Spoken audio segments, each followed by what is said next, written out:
The stage was set for a drama-filled finish at the Australian Women's Open, and that's exactly what we got. Jane Crafter, we had a bit of everything. Fantastic play out on the course, a rain delay. It was all happening towards the end. It really was. A bit of a shame that we had that lightning delay in the middle, but it really goes to show what quality rises to the top here at a quality golf course like Royal Melbourne.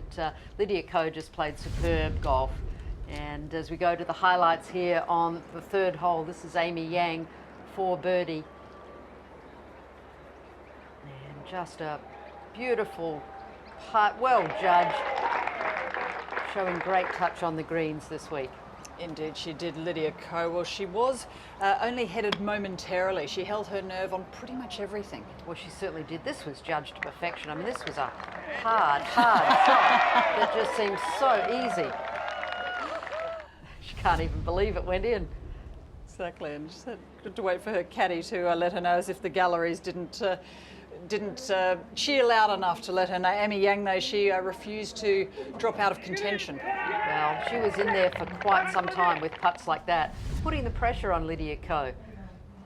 Jenny Shin didn't do a bad job either. No, she played beautiful golf. Ended up the day at 4 under par for the day with shots like this, and what a way to finish. Oh, it puts the icing on the cake there for Jenny Shin. Julieta Granada was there and on the final day last time in 2012 when we were here at Royal Melbourne, and she put in a grand performance today, Jane. Yeah, she did. Dropped away towards the end, but this was one of the highlights for Julieta Granada from Paraguay. Never a doubt. You could tell when they're really, really pleased. Lydia Ko once more. Well, Lydia on a very similar line to Granada. And it's almost like Area Jutanagan was willing that one in as well. I have a feeling she wasn't, though.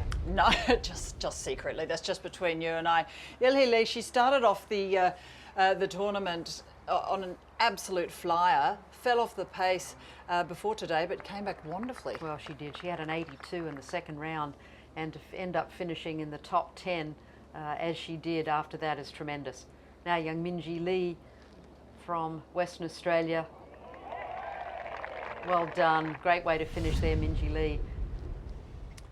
And Amy Yang, well, towards the end of the final day, she was the only real challenger, the only one that could have caught Lydia Ko, Jane. Well, that's true. And this was, I think, a chance for her to have gotten closer to Lydia Ko. If she'd hit this green, this par 5 green, and perhaps had a chance for eagle, things could be different. But this was a good, solid birdie stroke here for Amy Yang.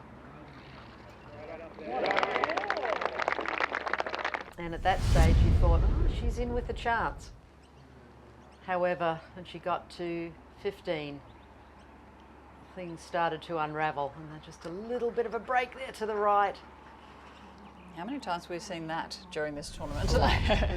We've seen a lot of lip outs. Now Lydia Ko, this was 18 after missing a birdie. This is for the championship, and just a terrific feeling for the young Kiwi. And there she is with the Patricia Bridges Bowl, the youngest ever winner of the Australian Women's Open, and certainly a worthy one, Jane. Absolutely. We're going to see so much of her.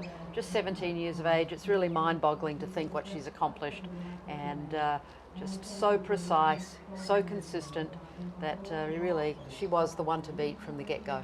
She sure was. Do you think perhaps Area Jutanagan and Ilhi Lee will be looking at that, thinking of what might have been? Oh, absolutely. You know that. There's all these players are going to wish that they had a few shots back, and it was just tremendous performance from those players.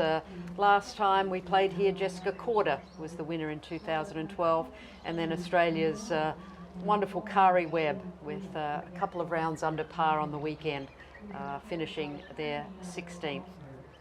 Yeah, fantastic to see all those wonderful players here at Royal Melbourne Golf Club for the Australian Women's Open 2015. A very worthy winner in Lydia Ko.